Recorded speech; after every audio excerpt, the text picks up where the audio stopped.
नमस्कार, AB news देख रहे हैं आप। कोमल है आपके साथ और इसी के साथ शुरुआत करेंगे बुलेटिन की। मुखिया का कार्यकाल 2 साल पूरा होने पर सुपौल सदर प्रखंड के सबसे बड़े बीना पंचायत की मुखिया ज्योति कुमारी के पति रवि भूषण कुमार उर्फ रवीन जी सी पंचायत के विकास कार्य को लेकर खास बातचीत। देखिए 2 वर्षों के कार्यकाल में क्या कुछ विकास कार्य किया गया है और कौन कौन से कार्य प्रगति पर है, हमारे इस खास रिपोर्ट में शुरू कर चुके हैं अजय भारत। इस वक्त हम मौजूद हैं सुपौल सदर प्रखंड के सबसे बड़े पंचायत मतलब बीना पंचायत में है।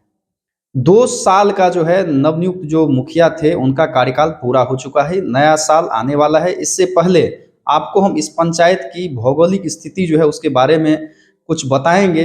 बगैर समय गंवाए हुए हमारे साथ मुखिया जो हैं ज्योति कुमारी, उनके पति हैं और पूर्व में मुखिया रह चुके हैं, प्रखंड प्रमुख भी रह चुके हैं, परिचय के मोहताज नहीं है।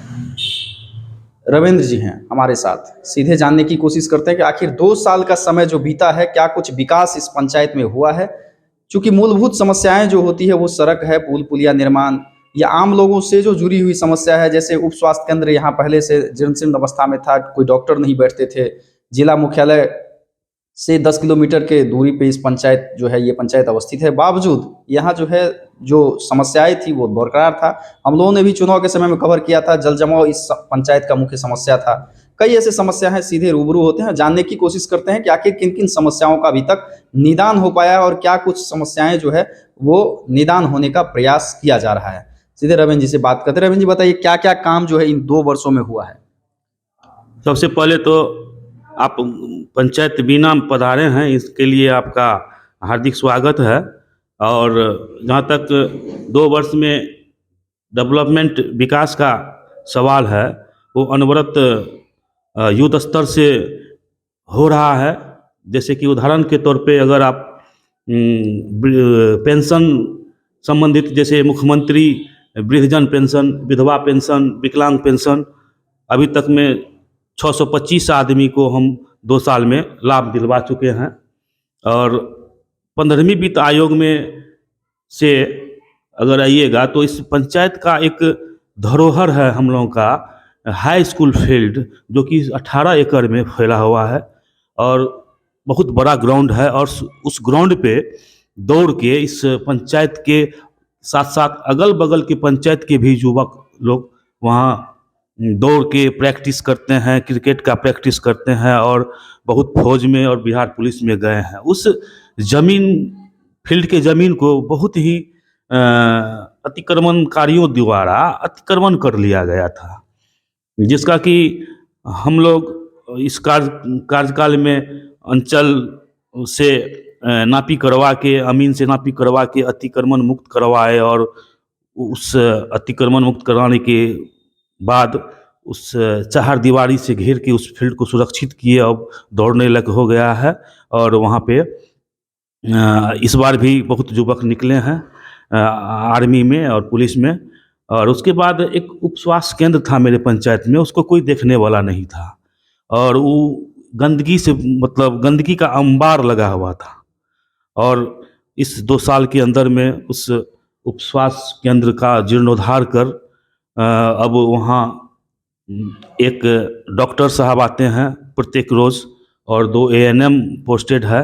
और प्रतिदिन लगभग 60 से 70 आम जनता बीना पंचायत के अगल बगल, जैसे कढ़ियो लौड़ है और हरदी है, पश्चिम है, वहाँ के भी कुछ जनता आते हैं यहाँ डॉक्टर साहब से मिल के अपना दवाई लेके लाभ उठा रहे हैं।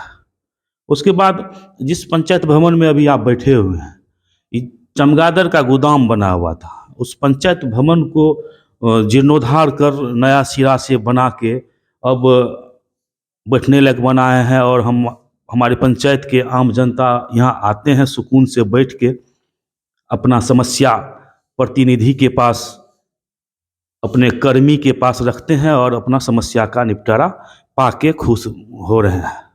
उसके बाद तब आइए पंचायत भवन, पंचायत के इनकम के बारे में भी कुछ सोचा गया इस 2 साल में। पंचायत भवन के आगे रोड साइड से 4 रूम का दुकान का निर्माण करवाया गया है, जिससे कि पंचायत निधि में कुछ राशि जमा होगा तो कुछ भविष्य में डेवलपमेंट का काम भी होगा। और महापर्व के रूप में, बिहार के महापर्व के रूप में छठ पर्व का मान्यता है। और उस छठ मनाने के लिए पोखर जो है, पोखर में ही छठ व्रती मनाते हैं। तो हमारी पंचायत में 2 सार्वजनिक पोखर में छठ घाट 400 फीट लगभग लंबाई में बनाया गया है, और कुछ बाकी भी है, भविष्य में बनाया जाएगा। छठ घाट बनने से छठ के समय में हम क्षेत्र भ्रमण में गए थे, इतना अच्छा रमणीय दृश्य लगा कि नहीं कुछ काम हुआ है। और जनता उसमें पोखर में स्नान करके अपना कपड़ा भी छठ घाट पे साफ करते हैं। बहुत जनता को लाभ मिल रहा है छठ घाट से भी। और पंचायत में जल जमाव का समस्या आप भी रूबरू हैं, जल का जमाव का समस्या है।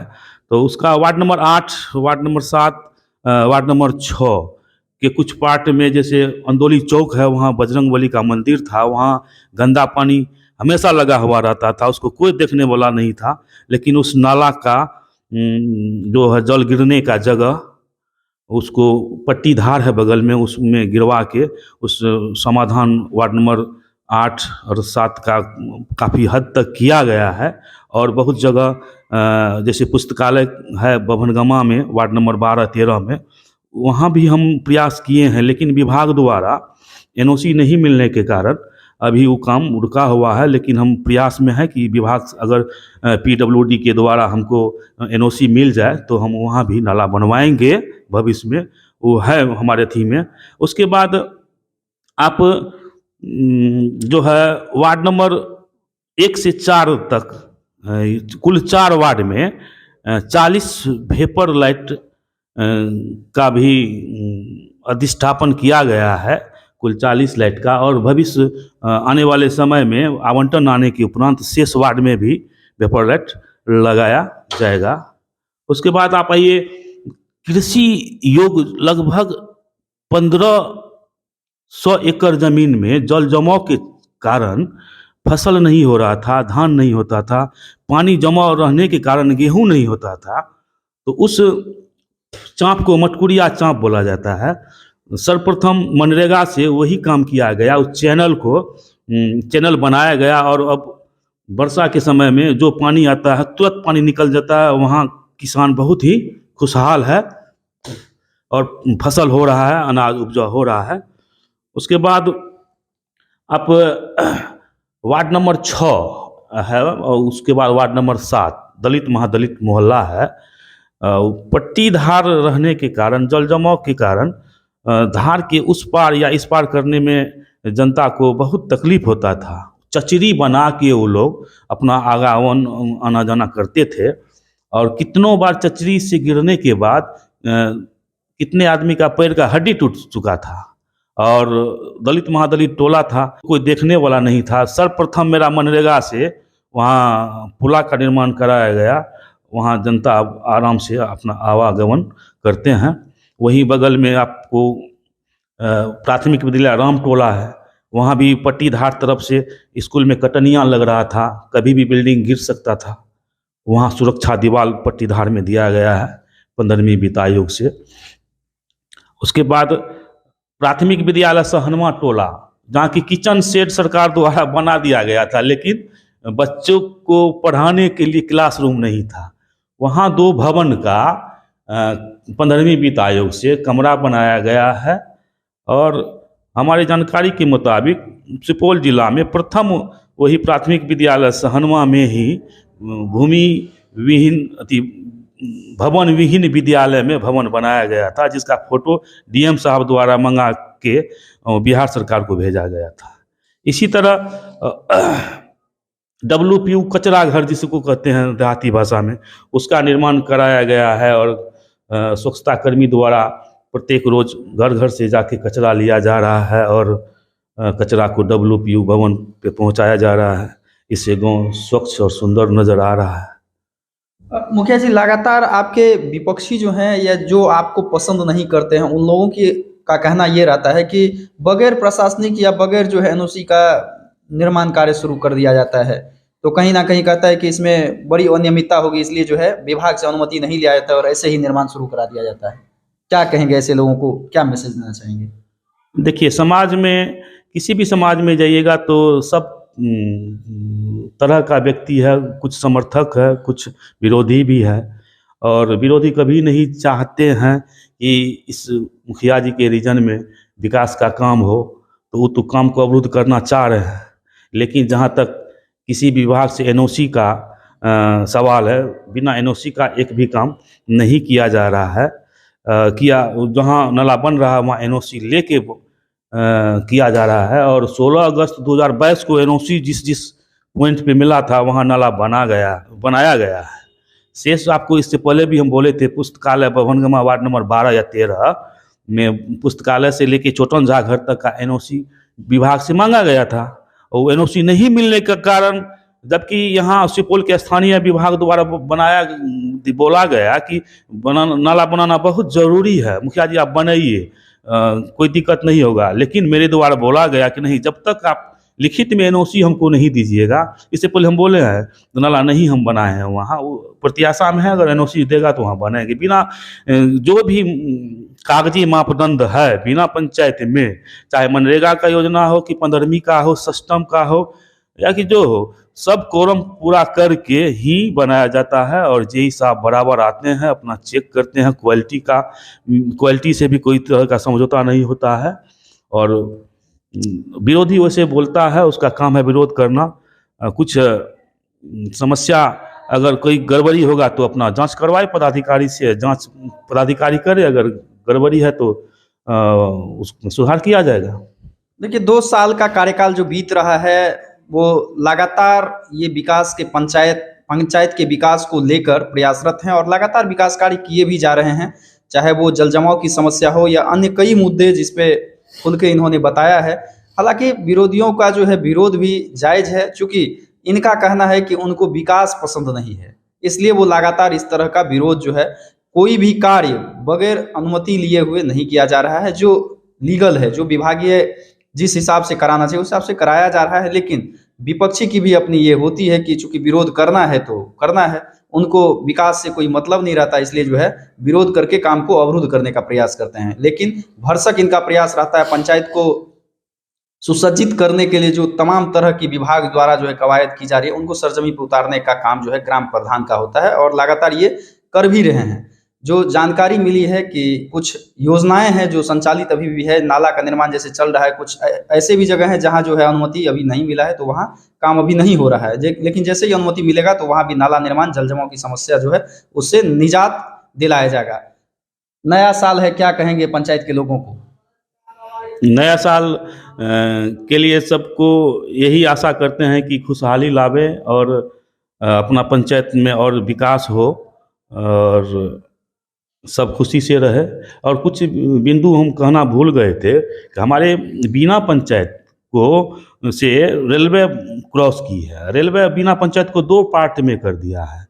इसके लिए रेलवे विभाग, रेल मंत्रालय दिल्ली को, हाजीपुर को, समस्तीपुर को कितना बार मेरे द्वारा पत्रांक दिनांक से चिट्ठी भेजा गया है कि रेलवे के किनारा सड़क निर्माण के लिए एनओसी का डिमांड किया गया है, एक ढाला का मांग किया गया है, जिससे कि हमको रेलवे पट्टी इस पार से उस पार होने में, खेती करने में, आवागमन में बहुत दिक्कत होता है। लगभग 5-7 किलोमीटर उत्तर या 5-7 किलोमीटर दक्षिण जाने के बाद ढाला मिलता है, तो इससे बहुत परेशानी है। तो अगर आपके माध्यम से अगर आवाज़ जाए रेलवे विभाग को, तो कृपया उनके द्वारा एनओसी दिया जाए, जैसे सड़क और ढाला का निर्माण कराया जाए। और एक नीलगाय का बहुत बड़ा समस्या है। नीलगाय के लिए भी विभाग को हम लोग कितना बार लिखे हैं कि वो शूटर उस सब का नियुक्त किया जाता है, लेकिन वन विभाग द्वारा इसमें जो है रुचि नहीं दे रहे हैं। तो वन विभाग, अगर आपके माध्यम से अगर ये मैसेज जाए, तो वन विभाग से मेरा आग्रह है कि ये जो है घोर परास पे इसका निराकरण कैसे हो, फसल क्षति किसान का नहीं हो, इसके बारे में सोचा जाए। धन्यवाद। 2 चीज़ें जो है बहुत बड़ी बात इसमें सामने आई है। एक तो है रेलवे क्रॉसिंग का, चूंकि ये पंचायत जो है बीच से रेलवे निकलती है तो 2 भागों में बट गया है, तो एनओसी के लिए भी इन्होंने अप्लाई किया। कई बार विभाग के स्तर से भी लिखा गया है। अगर हमारे इस न्यूज को माननीय रेल मंत्री और महाप्रबंधक रेल महोदय अगर देख रहे हैं या सुन रहे हैं तो इस चीज पे भी जरा गौर करेंगे और इनका जो है इस पंचायत का जो विकास का काम अवरुद्ध है तो एनओसी देने का कृपा करेंगे। और वन विभाग के अगर आला अधिकारी इस न्यूज को देख और सुन रहे हैं तो उनसे यह आग्रह होगा कि चूंकि हमने भी देखा है कि इस इलाके में जो है नीलगाय की जो है उससे जो है लोगों का फसल का बहुत बड़े पैमाने पर नुकसान होता है, तो उसके लिए भी जो विधि सम्मत कार्रवाई होनी चाहिए, अगर जो नियुक्ति होनी है वो अगर जिले में साधन मौजूद नहीं है तो उनको व्यवस्था कराया जाए, ताकि जो है किसान जो पीड़ित हैं जिनका फसल का नुकसान होता है तो उनको इस योजना से जो है लाभ मिल सके। तो अभी के लिए हमें दीजिए इजाजत। विजुअल कुंदन के साथ शंकर पीयूष की रिपोर्ट।